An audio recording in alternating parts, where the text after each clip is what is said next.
Gálatas, capítulo 2, versículo 20. Só o 20 agora. Vamos juntos?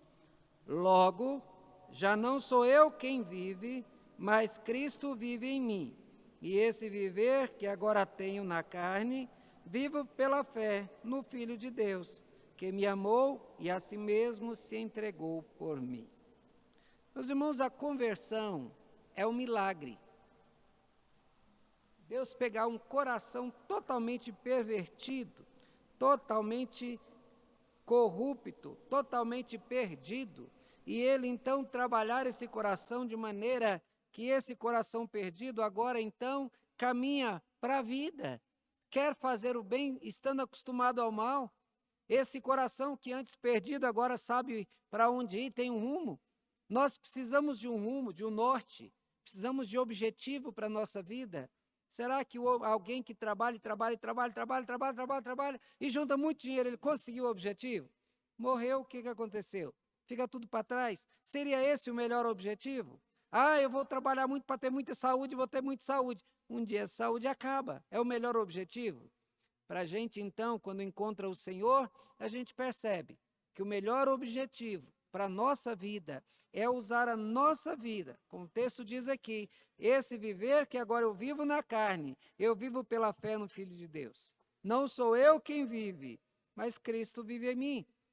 Quando nós descobrimos o prazer de ter como objetivo a presença de Deus, estar na presença de Deus, fazer aquilo que Deus agrada, nós vamos descobrir o prazer de viver. A nossa vida, então, terá uma direção, trará alegria, trará paz. E a gente, então, quer viva, quer morra, quer esteja bem, quer esteja mal, quer esteja saudável, quer esteja enfermo, nós vamos estar bem, porque o nosso objetivo será o de estar na presença do Senhor, viver para glorificar a Deus. Veja, se nós não tivermos um objetivo, nós nunca chegamos a lugar nenhum.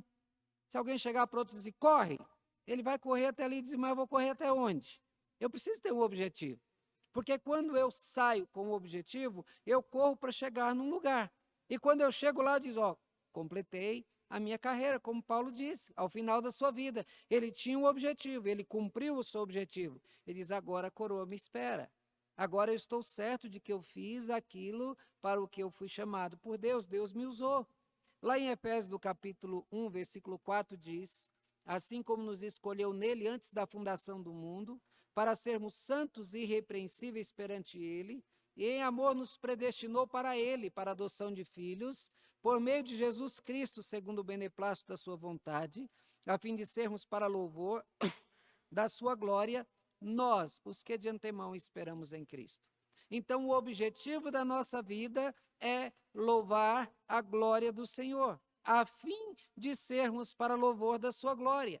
Esse é o objetivo. Deus me fez para adorá-lo. Eu sou feliz quando eu vivo para adorá-lo. Eu me sinto completo, feliz, satisfeito quando eu faço aquilo para o qual eu fui feito. Irmão, se você usar uma ferramenta de maneira errada, a ferramenta vai se estragar. Ela pode ser útil durante um tempo, mas usando de maneira errada, ela vai se estragar. Mas quando a ferramenta é usada para aquilo para o qual ela foi feita, ela é usada muitos e muitos anos sem se estragar. Por quê? Foi feita para aquilo e foi usada para aquilo. Do mesmo jeito nós fomos feitos para a glória de Deus. Mas se nós usamos a nossa vida para qualquer outra coisa que não seja a glória de Deus, nós vamos estragar aquilo para o qual fomos feitos. Nós não vamos fazer aquilo que é o nosso objetivo. No capítulo 2, de 1 a 10, Paulo ele faz uma descrição de como nós estávamos e como é aquilo que Deus fez na nossa vida. Ele vai descrever o nosso estado de morte, guiados pelo espírito desse mundo, pelo príncipe da potestade do ar, fazendo a vontade da nossa carne, não a vontade de Deus, e diz, mas Deus, sendo rico em misericórdia, e ele vai mostrar o que Cristo fez na nossa vida. Ele fez, e uma vez feito, a coisa toda muda. A gente passa a ser feliz, a gente passa a ser contente, a gente passa a viver de maneira que o mundo não entende. Eles acham o seguinte, o que é ser crente? Ser crente é não beber? É não fumar? É não dançar? É não prostituir? É isso que é ser crente? De fato, será que é isso que é ser crente? Não. O crente não bebe, o crente não fuma, o crente não adultera. Mas ele faz isso não porque ele não pode fazer, porque isso é proibido. Ele não faz porque essas coisas são fruto da carne, são obras da carne que vão então fazer mal à nossa vida espiritual. O que nós fazemos é aquilo que agrada ao nosso Deus. Hoje nós vamos falar, a vida do crente deve ser vivida para o seu Senhor. Aquilo que nós falamos, como nós pensamos, a maneira de nós nos expressarmos, a maneira de nós agirmos, ela deve ser para a glória do nosso Senhor. A nossa vida é dele, ele é o Senhor, e quando nós compreendemos isso, tudo muda. Mas espera aí, se a minha vida é para o meu Senhor, ele me comprou, ele pagou o meu preço lá na cruz, ele me deu a salvação, será que eu posso andar errado? Paulo, no capítulo 6, versículo 3 e versículo 15, vai dizer, vamos andar no pecado porque a salvação é de graça? E a resposta é qual? De maneira nenhuma. Não nos é facultado viver no pecado. Por isso, Paulo começa o texto dizendo o seguinte, quando, porém, Cefas veio a Antioquia, resisti-lhe face a face, porque se tornara repreensível.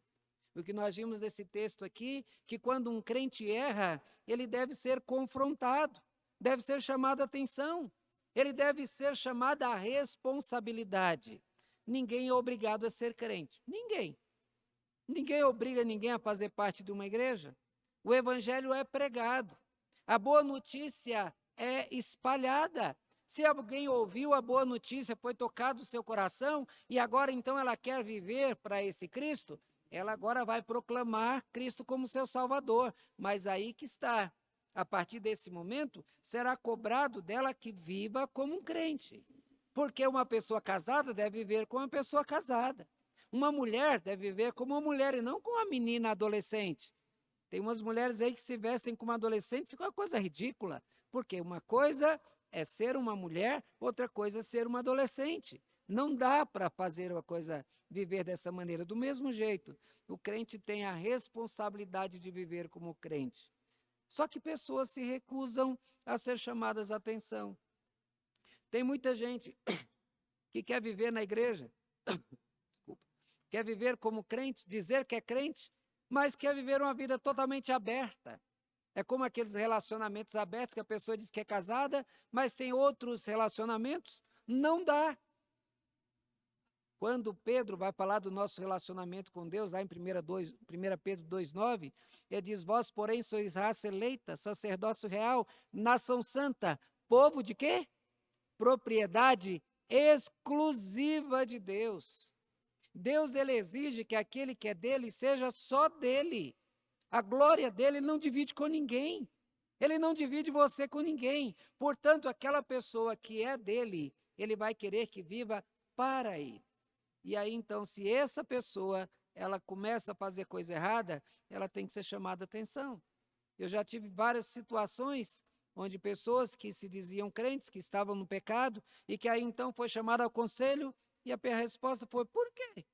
Vocês vão me julgar? É um julgamento, disse sim. Quando o conselho da igreja se reúne para tratar do pecado de alguém, é um tribunal.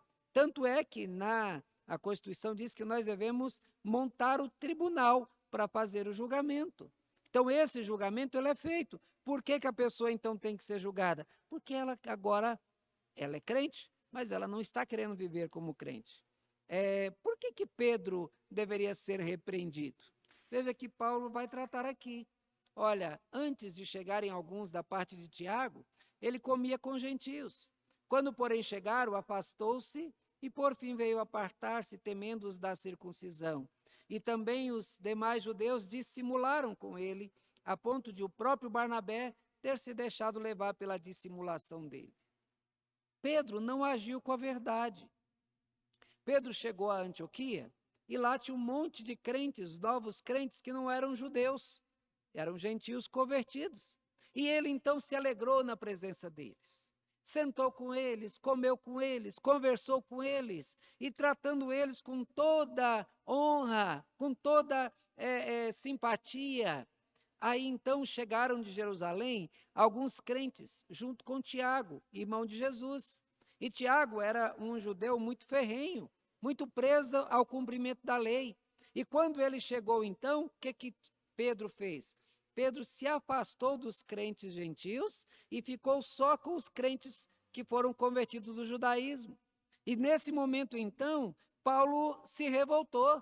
Por quê? Porque esses crentes, como ele diz anteriormente, ele se tornou repreensível. Quando você faz uma coisa e você se torna repreensível, você tem que ser repreendido.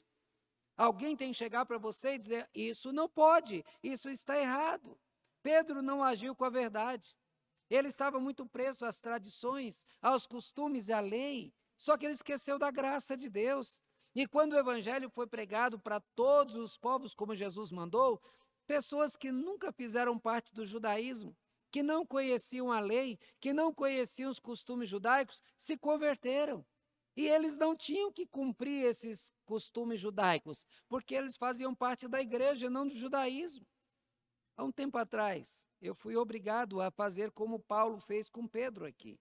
Eu estava com um pastor do nosso presbitério, e aí então nós chegamos a uma igreja e tinha um projeto social. E nesse projeto social muitas pessoas passavam por ali. E esse pastor então fez uma dura crítica, disse que aquilo era perda de tempo, aquilo não ajudava ninguém, as pessoas estavam lá, mas aquilo lá só ia gastar dinheiro, só ia gastar o tempo de todo mundo e não tinha efeito nenhum. Eu não acho problema nenhum é a pessoa dizer o que pensa. Então, se ele dizendo que ali que ele pensava, o outro pensava diferente. Mas, quando o pastor da igreja chegou, ele então olhou o pastor e disse: meus parabéns, meu irmão, grande projeto. Ah, mas aquilo me revoltou terrivelmente. Mas como ele tinha dito só para mim, não havia razão de nós tratarmos aquilo ali naquela hora. No dia seguinte, eu fui a ele e disse: pastor, eu fiquei indignado com o senhor ontem. Mas por quê? Falei, pelas costas do pastor, o senhor criticou o projeto, o senhor falou mal do projeto, o senhor disse que o projeto era inútil, que não fazia efeito nenhum. E quando chega o pastor que está à frente do projeto, o senhor bateu nas costas, o senhor elogiou o projeto. Isso que o senhor fez é mentira. O que ele fez foi exatamente o que Pedro fez aqui, ele dissimulou. Ele não falou o que ele pensava, ele não agiu como ele pensava, mas ele fez o contrário. Quando um crente peca, ele quebra a sua própria palavra, porque a Bíblia diz: não faça voto, não se apresse em fazer voto, mas se você fizer um voto, cumpra o teu voto perante o Senhor. Então, se você vem aqui e você faz um voto de ser fiel a Deus, agora então você promete respeitar as autoridades da igreja, promete respeitar as normas da igreja. Uma vez que você quebra, você não está quebrando a palavra de outros, está quebrando a sua própria palavra. Então é necessário que você seja chamado a atenção. Na profissão de fé, você assume o compromisso com Deus e terá de ser lembrado desse compromisso quando você voltar a uma vida de perdido. A fidelidade, ela não pode ser apenas sob vigilância dos outros. Como Pedro estava lá de um jeito, e depois ele mudou o seu modo de ser. Como muitos crentes que são fidelíssimos na presença de outros crentes, mas quando está longe dos outros crentes, vive uma vida totalmente comum, igual a do mundo. Citei essa semana, chegando a um lugar com Elisene, estava lá um crente, um rapaz sentado bêbado, o outro já tinha tomado alguma coisa, e ela perguntou: quem é aquele? Ele disse assim: aquele é membro de tal igreja. E ele estava lá com a cerveja na mão. Que diferença faz? Então, esse é uma pessoa que a primeira vez que eu encontrá-lo, eu vou falar assim: você é um crente, não é da nossa igreja, não é da quinta igreja, mas é uma pessoa que é de uma igreja presbiteriana. Eu sou pastor presbiteriano, ele terá que ser chamado a atenção. Essa foi a nossa afirmação. Quando um crente erra, ele tem de ser chamado a atenção, tem que ser confrontado. Mas, irmãos, em segundo lugar, Paulo vai dizer: quando, porém, vi que não procediam corretamente, segundo a verdade do Evangelho, eu disse a Cefas, na presença de todos: se sendo tu judeu, vives como gentio e não como judeu, por que obrigas os gentios a viverem como judeus?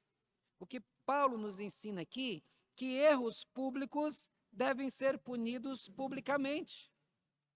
Erros que são cometidos sem a preocupação de causar escândalo, ele tem que ser punido na frente de todos.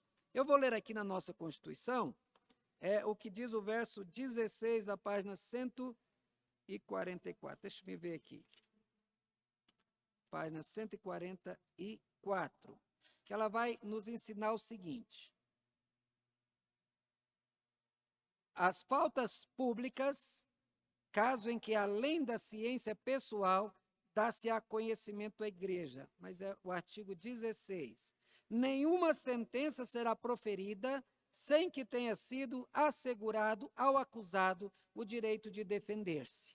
Nós temos uma Constituição que muito crente nunca leu, muito membro da igreja não conhece, mas a nossa Constituição, ela assegura o direito de defesa de cada membro. Por isso que o artigo aqui diz que nenhuma sentença será proferida sem que tenha dado ao acusado o direito de defender-se. Então, não é chegar às pessoas e fechar ali e acusar e condenar sem que a pessoa possa se defender. Nós temos, nos vários concílios da igreja, uma crescente onde a pessoa pode ir se defendendo. Como acontece na justiça comum, onde a pessoa vai para o tribunal e depois vai para o tribunal acima e até que chega no Supremo Concílio. É direito. Mas veja, na página 143, ela vai trazer aqui uma coisa que nós chamamos de atenuantes e agravantes. O que eu estou dizendo aqui é que erros públicos devem ser punidos publicamente. Mas uma pessoa que tem errado, que tenha cometido um pecado, ela pode, a pena dela ser atenuada, ou pode ser agravada nesse sentido. As atenuantes: se uma pessoa tem pouca experiência religiosa, acabou de se converter, se a pessoa tem relativa ignorância às doutrinas evangélicas, se ela é uma pessoa influente ou se ela não é muito influente no meio, se ela tem bom comportamento anterior, se ela tem assiduidade nos trabalhos, mesmo depois de ter cometido pecado, ela não se afastou da igreja, ela continua assídua, se ela demonstra humildade, aceitando então a disciplina sobre ela, se ela deseja manifestar-se e se corrigir, ou se percebe que não houve má intenção, ou se há confissão voluntária. Se a pessoa chega ao pastor, chega ao conselho da igreja e diz: eu vim aqui confessar o meu pecado, eu cometi esse pecado, ninguém sabe, ninguém viu, mas eu pequei contra Deus e eu então quero confessar o meu pecado. Isso então vai atenuar no modo de agir. Porém, o que estamos dizendo é que quem peca publicamente merece ser castigado publicamente, merece ser chamado a atenção publicamente. As agravantes: a pessoa é um crente já maduro, é uma pessoa experiente na vida religiosa, é uma pessoa de relativo conhecimento das doutrinas bíblicas, ela conhece a Bíblia, conhece a doutrina, ela tem boa influência no meio, é a pessoa que ela é atuante na igreja, é bem conhecida, é uma pessoa que tem maus precedentes, então a vida dela ela já vem errando constantemente. Ela, quando ela faz algo de errado, ela se ausenta do culto e nem quer saber mais de vir à igreja. E ela é arrogante, desobediente, ela não reconhece a sua falta. Nesses casos, então, a pessoa, quando peca dessa maneira, ela é tratada, o seu mal é tratado publicamente. Todas as pessoas da igreja saberão quando aqui da frente for comunicado, tal pessoa, ela foi disciplinada por esses seus atos. Por que foi feito publicamente? Porque ela não se preocupou em ser uma pessoa crente e agiu de maneira pública para publicamente ofender ao Senhor. Se o pecado é confessado, o tratamento é de um modo. Se o pecado é denunciado, a maneira é diferente. Vamos imaginar que uma pessoa chegue para mim, uma namorada chega para mim e diz assim: pastor, olha, aconteceu o pecado, a gente não tinha planejado, mas infelizmente eu caí, eu estou aqui, eu mereço a disciplina, eu vim confessar. Vai lá e fala com os pais, fala com o conselho. O modo de tratar esse pecado é totalmente diferente do que vem alguém e diz, pastor, eu vi aquele casal, o casal é da igreja, eu vi ele saindo do motel e agora é diferente. Ah, pastor, 2 pesos e 2 medidas? Não, porque o primeiro casal, esse primeiro casal pecou, mas a pessoa chegou e se expôs, já está arrependida, ela quer se corrigir. O segundo não, ele fez escondido, se ninguém visse, ele agiria como se nada tivesse acontecido. Então, pecou publicamente, foi denunciado, o modo diferente de tratar será feito então. O modo diferente de tratamento não visa punir uns e outros não, mas aplicar a disciplina com o objetivo bíblico, salvar o pecador do seu pecado, tirá-lo do pecado, se a pessoa já confessou, se a pessoa veio e se expôs, aceitou a disciplina e diz que está arrependida e quer se corrigir, então o objetivo aí já foi alcançado. Então essa pessoa vai ser levada então ao evangelho, é tratado de maneira pastoral para que ela então venha ao total arrependimento. Em caso de confissão, no artigo 14, deixa eu abrir aqui, diz que os concílios devem dar ciência aos culpados as penas impostas, por faltas veladas perante o tribunal, por faltas públicas, caso em que, além da ciência pessoal, dá-se-á conhecimento à igreja. Então, veja, em caso, se não envolve escândalo, se não envolve outras pessoas, nem amigos, nem cúmplices, a maneira de tratar é essa. Em caso de denúncia, uma reunião pastoral do conselho e com o membro, é feito o tratamento. Um tribunal é instalado em caso de rebeldia. O membro é punido com afastamento da comunhão e dos direitos como membros da igreja. Qual é a punição de uma pessoa disciplinada? Ela não pode participar da ceia do Senhor. Ué, pastor, que falta vai fazer? Vai fazer e muita falta.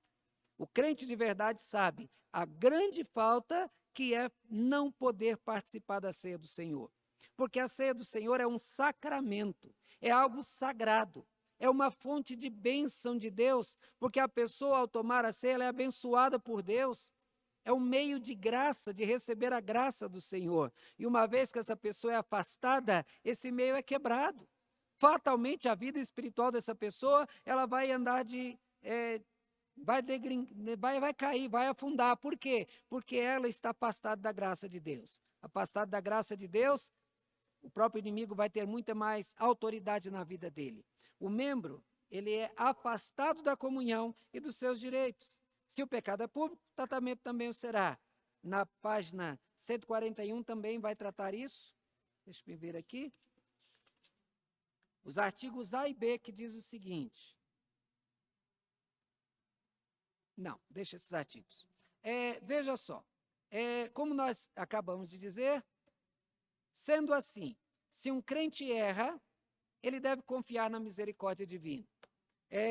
Paulo diz o seguinte, nós judeus por natureza, não pecadores dentre os gentios, sabendo, contudo, que o homem não é justificado por obras da lei, e sim mediante a fé em Cristo Jesus, também temos crido em Cristo Jesus, para que fôssemos justificados pela fé em Cristo, e não por obras da lei, pois as obras da lei ninguém será justificado.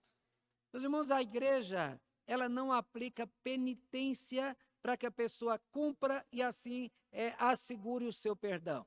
Esse foi um erro da igreja no passado, onde a pessoa ia lá, confessava seu pecado, o padre dizia, vai lá e reza tantas Ave Maria, tantos Pai Nosso, você vai fazer isso, isso, e o seu pecado vai ser perdoado. Nós não fazemos dessa maneira, porque a pessoa que vai lá e rezou aquelas Ave Maria, rezou o Pai Nosso, ela vai sentir, agora eu estou perdoado. Mas espera aí, será que eu sou perdoado por repetir e repetir a mesma coisa? O que Paulo vai nos dizer aqui é que nós devemos ser levados à misericórdia de Deus. O pecador tem que ser levado à misericórdia, dizendo, não é pelos teus atos. Ninguém é justificado pelas próprias obras, mas mediante a fé em Cristo. Por obras da lei ninguém será justificado. O perdão é gratuito. O perdão é por causa de Cristo. O perdão é por causa das obras de Cristo. Cristo morreu na cruz e por isso nós somos perdoados. Por isso que nenhum pecador é castigado, dizendo que você vai ser castigado, vai fazer isso, para você ser perdoado. Porque a pessoa, ela sofre a punição, que é a disciplina. E essa disciplina, então, a pessoa vai dizer: eu estou arrependido, eu quero voltar. É por tempo indeterminado. A pessoa vai dar prova do seu arrependimento.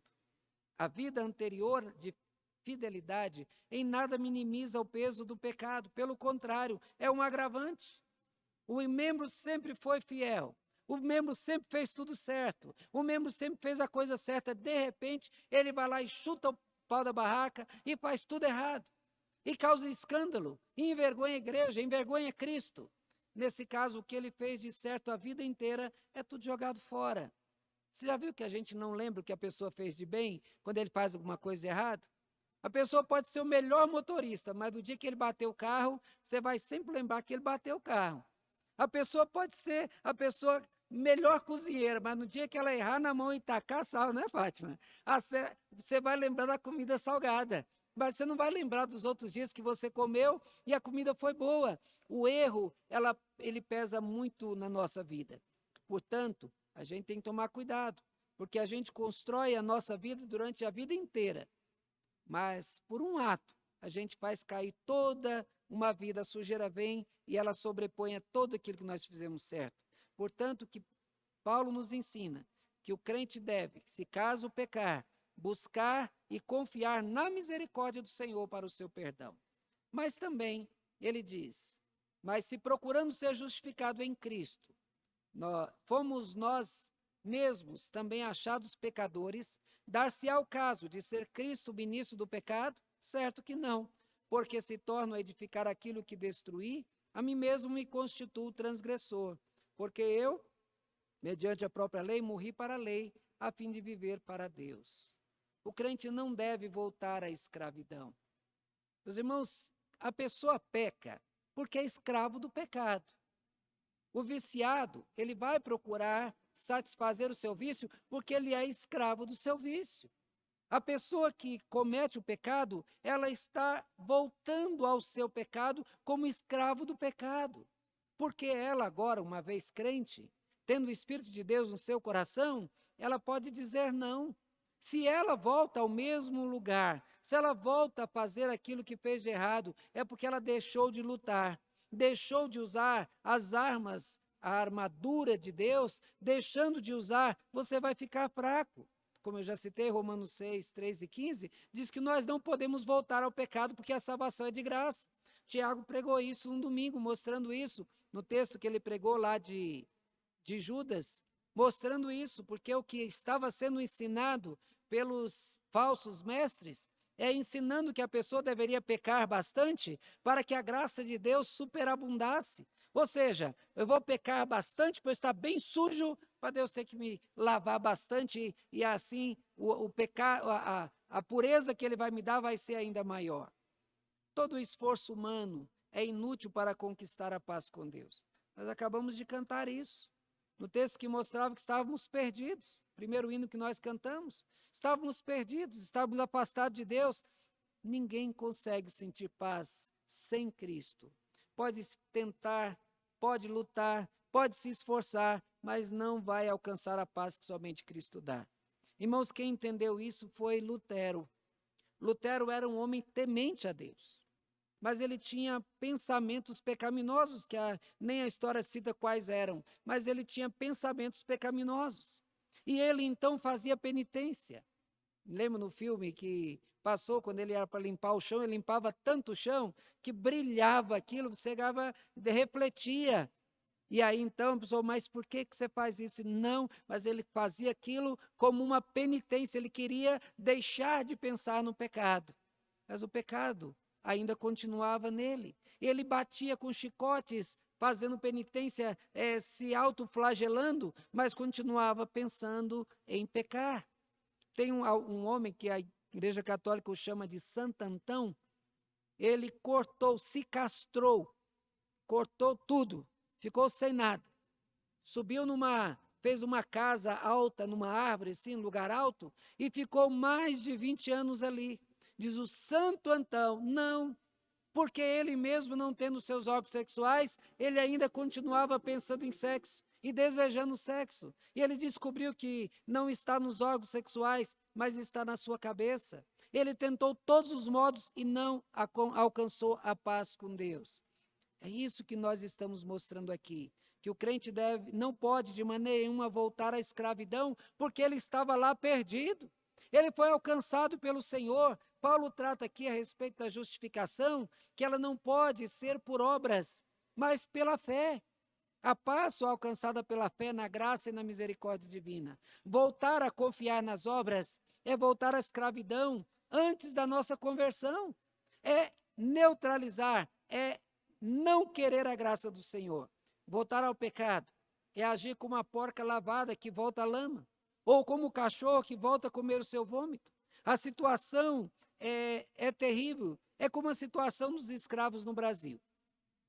Quando os escravos, os negros escravizados, eles foram libertos, muitos deles não esperavam essa libertação. De repente, as portas das senzalas foram abertas. E agora vão embora. E eles então foram para as cidades. Só que ninguém lhes dava emprego. E eles então, alguns foram para os quilombos, mas lá também a dificuldade era muito grande. Alguns tentaram ficar na cidade e muitos deles acabaram marginalizados porque precisavam roubar para ter o seu sustento. Por isso que vem até hoje esse estigma de negro ladrão, por conta da situação que eles foram libertos, mas não foi dado para eles condições para viver bem.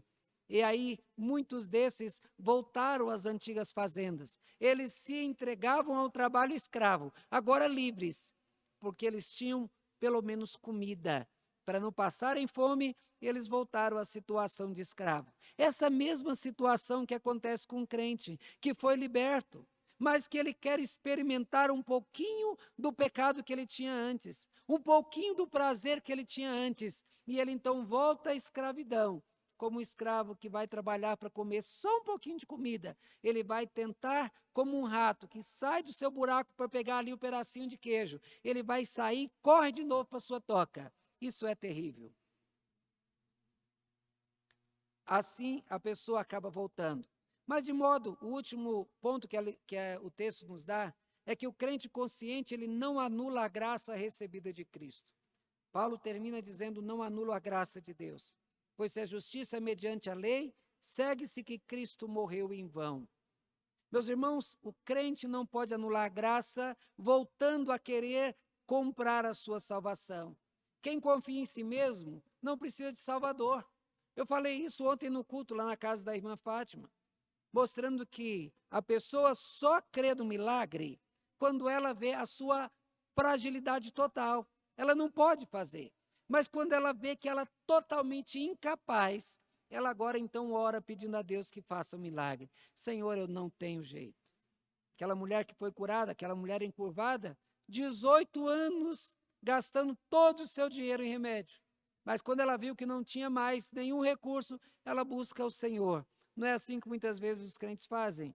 Primeiro vai no médico, primeiro faz isso e não ora. Toma remédio e não ora. Não busca a Deus em primeiro lugar. O certo a fazer é busque a Deus em primeiro lugar.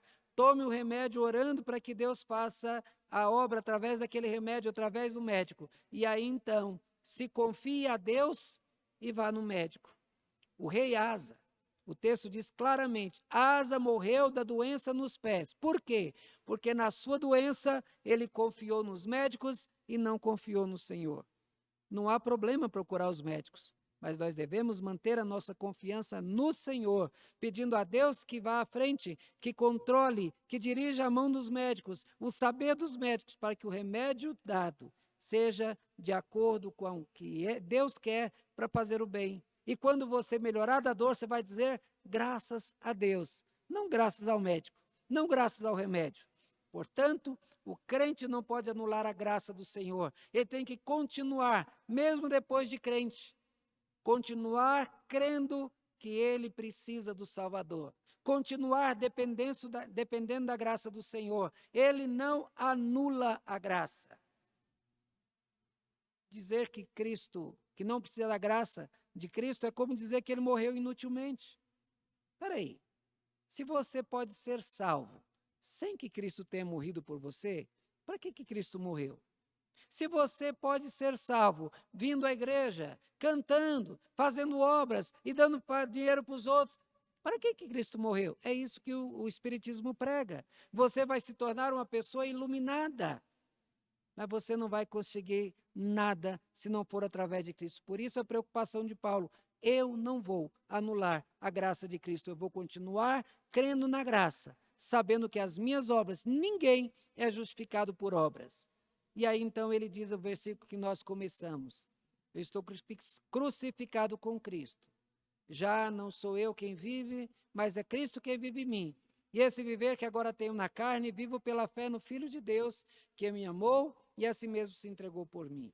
Vivendo com Cristo, vivendo para Cristo, agindo para a glória de Deus. O crente, ele vive para ser do Senhor. Ele sabe que não pertence a si, ele sabe que foi comprado pelo Senhor e pertence ao Senhor. Meus irmãos, nesse texto nós tratamos do tema: a vida do crente deve ser vivida para o louvor do seu Senhor. Vimos que um crente, quando ele erra, ele deve ser confrontado. Por quê? Porque ele pecou, ele agiu, ele quebrou a sua palavra. Tem que ser confrontado para que ele perceba o erro, abandone o erro e volte à fidelidade. Nós vimos também que erros públicos devem ser punidos publicamente. Se uma pessoa não se preocupou em causar escândalo para o Senhor, ele não deve ser poupado na hora da aplicação da disciplina. Se um crente erra, ele deve confiar na misericórdia divina e não em si. Ele não tem que esperar o perdão por aquilo que ele vai fazer. Ele tem que se mostrar arrependido e buscar então no Senhor a graça e misericórdia. Vimos também que o crente não pode voltar à escravidão. O tempo de escravidão passou. Nós agora somos novas criaturas. Agora nós olhamos para o céu. O nosso alvo é Cristo. O nosso alvo é fazer a vontade de Cristo. Por fim, o crente consciente, ele não adula a graça recebida em Cristo. Meus irmãos, nós fomos salvos pela graça e misericórdia do Senhor. E nós devemos crer nesta graça e continuar dependendo desta graça, sem nunca desistir. Porque quando nós começamos a agir como se Cristo não precisasse morrer por nós, o que nós estamos fazendo é anulando a graça do Senhor. Viva para o Senhor. Viva a vida cristã para louvar o nome do Senhor. Esse deve ser o objetivo da nossa vida. E quem vive com esse objetivo, vive feliz. Vivamos então na presença do Senhor. Amém?